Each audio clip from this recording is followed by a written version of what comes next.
Hey everybody, Mitch here, Merz Farm Equipment. We're back down here at the AGCO crop tour on the north side of Falls City. It's the first part of August. I'm going to give you an update of what's happening here. First of all though, August 17th, we're going to have a day down here at the field. It's going to be a come and go as you please. If you got time in the morning, come on out. Got time at noon, we will be grilling some hamburgers, hot dogs, whatnot. Have some pop, lemonade, that type of stuff here at the field. So we'll have some lunch here, come around midday.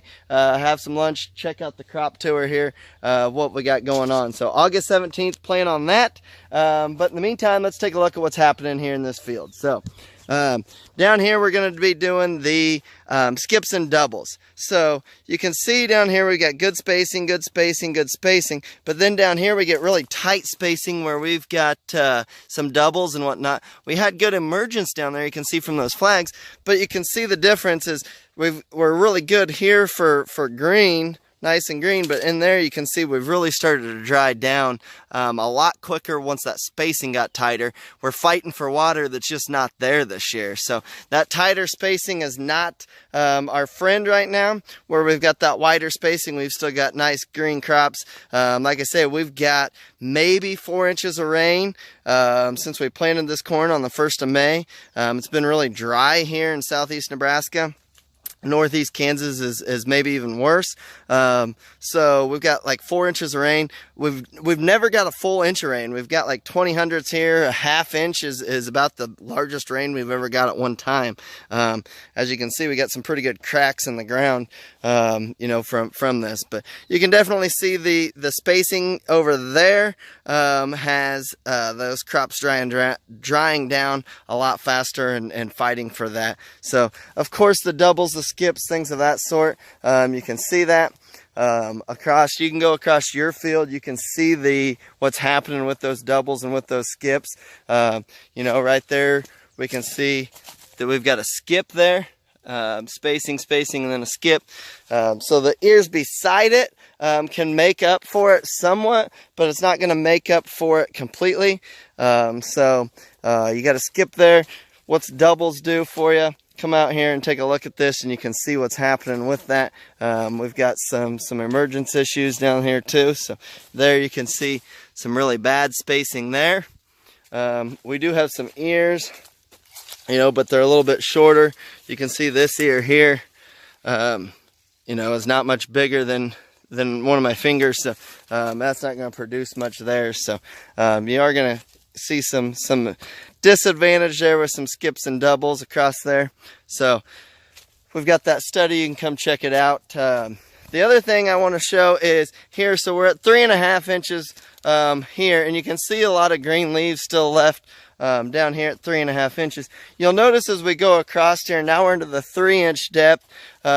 You know, we've still got some green ears, green leaves down here, but you'll notice as we go shallower and shallower that the crop actually is drying down a lot quicker. So again, in a dry year like this, that depth really does matter. And you know, we're down here to the 1.5 inch corn, and you can see that definitely does not have, you get down here, that's drying down a lot quicker down here in this 1.5 inches. You can see across here these red flags. We had good emergence with the shallower depth. There's one blue and one green in there, but other than that, that was probably debris. We didn't have the clean sweep on this planter.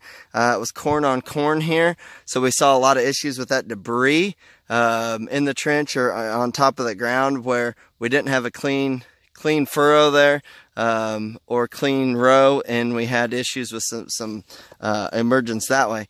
But other than that, that 1.5 inch corn popped up really nice, uniform emergence, but we just didn't have the depth there. And you can see these ears again are much smaller ears in this 1.5 inch than when you go down there to where we got the seed down into the moisture. So I'm not saying we should have planted 3.5 inches deep.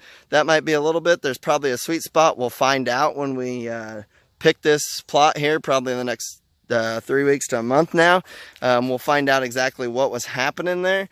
But you can definitely see that 1.5 inches was not as well. And then you come down here to this inch corn, and you see a lot more dry leaves and everything there.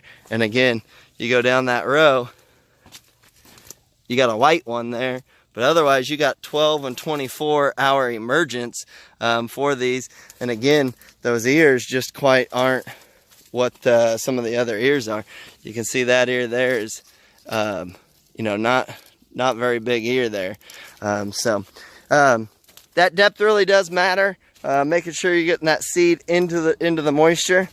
We've also got the downforce study down here. So we talked about the skips and the doubles. Now we got the downforce. This year where it's been really dry, actually I'd say that you come here to this light downforce, and we're pretty good here. I would think in other years we may have a little bit different story, but where we're really dry here, this light downforce, we have not had much wind. We have not had much weather down here at all. Without the rain, you know, we just haven't had the storms. So this light downforce hasn't really affected us as much as I thought maybe it would. So this year we haven't really seen a lot with that. So come over here then to the correct downforce. You know, we can see again the uniform emergence there. We got a lot of red, orange. There's a white flag in there, but we've got good ears all the way across. They're all the same height. Our plants are the same height. So what difference does it make what if that ear was down here? What if that ear was closer to the ground? What's that cause? Is that likelihood of you know, disease? The closer to the ground, the easier it is for that disease to come from the ground up. You know, lack of sunlight. You know, there's a number of things there, you know, that you can take a look at in this study. So we'll see what that is. Now we come over here to the heavy downforce. This is the excessive downforce. And so this excessive downforce, you've got more blue, green, white. So the red was 12, orange was 24, white was 36, blue 48, and green 72. So you've got a lot more random emergence. I mean, there's a little bit of everything here in this one. You know, it's still good. There's still not anything terrible in this one.